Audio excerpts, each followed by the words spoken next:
Dictators. Just the word sends shivers down your spine. These are men and women who seize control, often with promises of a brighter future. But look closer, and you'll find a trail of broken promises and shattered lives. They crave power, absolute and unchallenged.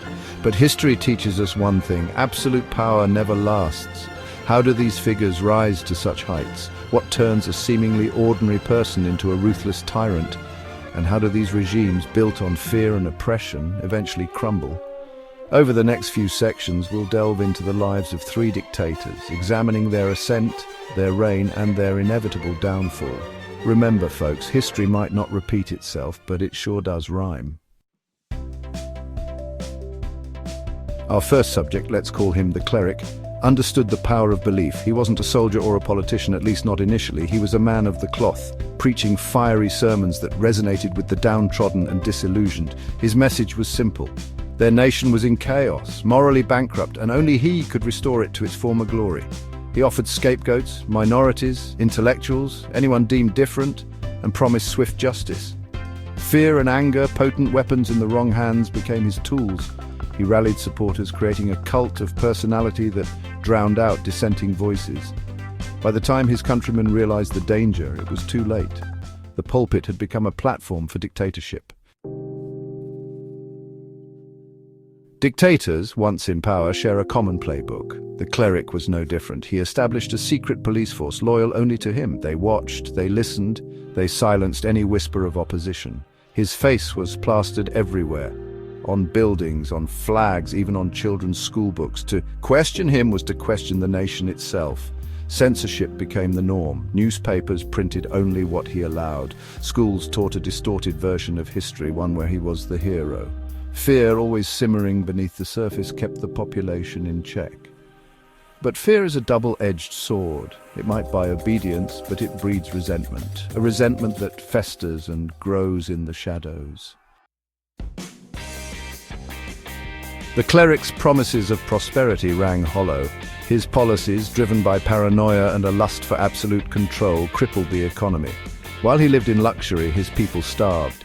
Dissent, once a whisper, became a roar. Protests erupted, met with brutal force, but you can't jail an idea. The more he tried to tighten his grip, the more it slipped away. His regime, built on a foundation of fear and oppression, began to crumble. The cleric, once hailed as a savior, became a symbol of tyranny, his name forever etched in the history books as a cautionary tale. Section 5. A revolutionary's ascent from exile to dictatorship.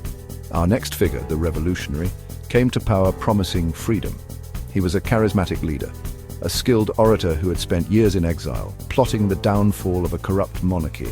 He returned to his homeland a hero, welcomed by cheering crowds eager for change. He spoke of equality, of justice, of a brighter future for all. His words resonated with the people, weary of oppression and inequality. The monarchy fell, and the revolutionary, hailed as a liberator, assumed control. But revolution, as they say, is a fickle mistress. Section 6. The Iron Fist. Maintaining an iron grip. The revolution, like many before it, devoured its children. The promises of freedom and equality proved hollow. The revolutionary, once a symbol of hope, tightened his grip on power. Dissent was crushed, often brutally. Anyone deemed an enemy of the state, journalists, intellectuals, even former allies, disappeared into the night.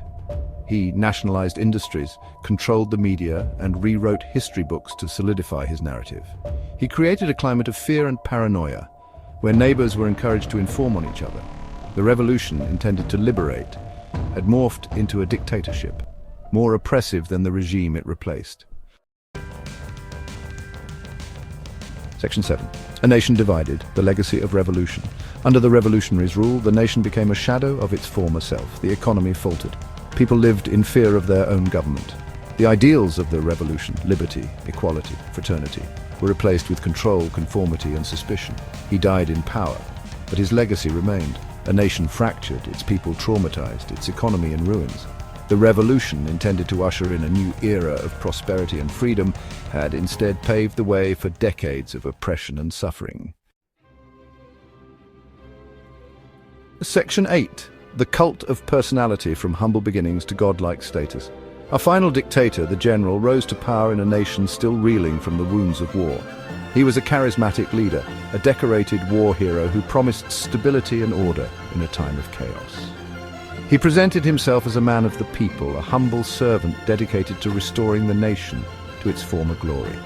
But behind the facade of humility lurked a hunger for absolute power. He consolidated his control over the military, using his war hero status to silence any opposition.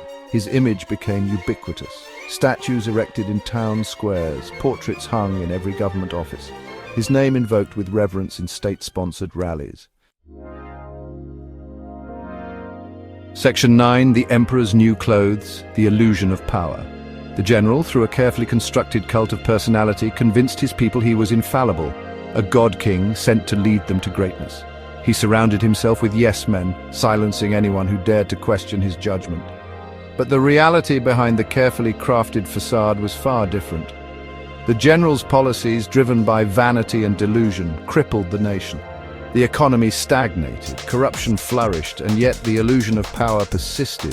The general, isolated in his palace, surrounded by sycophants, remained blind to the growing discontent brewing beneath the surface.